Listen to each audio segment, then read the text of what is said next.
For my project, I asked whether Allen's rule, animals that live in colder climates have shorter appendages than animals that live in warmer climates, whether that holds true for the three species of bears in North America, being the polar bear, the Ursus maritimus, the brown bear, the Ursus arctos, and then the black bear, the Ursus americanus.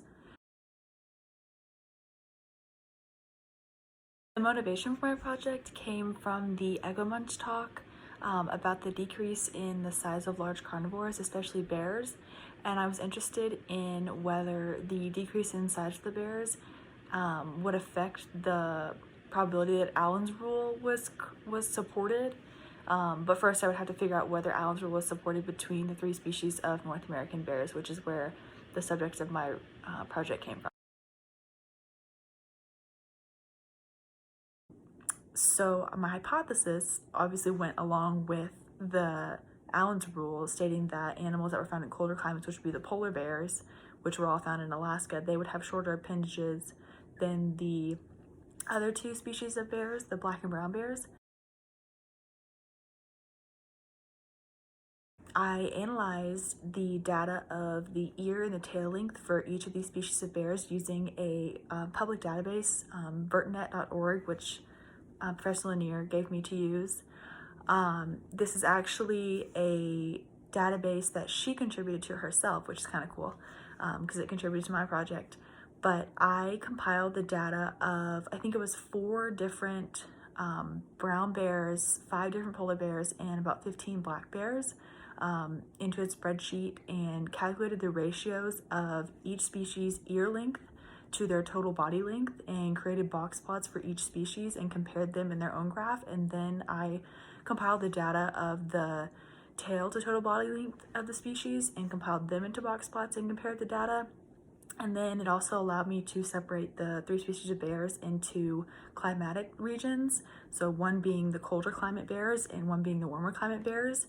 And I distinguished this using the temperature of the region. If it was below freezing, which is averaging below 32 degrees Fahrenheit, it was a colder climate, and if it was above, then it was a warmer climate. And all the polar bears were found in Alaska, so they went with the cold region. Results showed that the medians for the box plots on the ear to full length body ratios were very, very similar, as well as the tail to full length body ratios. In the ear to full length body, the black bears showed slightly higher, minimally higher than the 2 other species, but in the tail length to full body ratio, the polar bears showed slightly higher. So my conclusion was that the Allen's rule did not hold true with the amount of data that I had. That doesn't mean that it doesn't hold true for these 3 species of bears, but with the limited data that I had, it did not show to be true that the polar bears had shorter appendages than the brown or black bears. As far as my art, this is a painting that I did.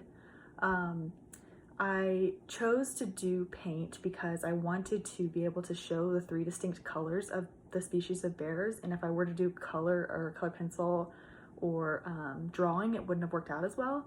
So I did do acrylic paint, and I wanted to show kind of, Dr. Lanier gave me this idea of reality versus non-reality, and my hypothesis stated that Allen's rule were to be correct.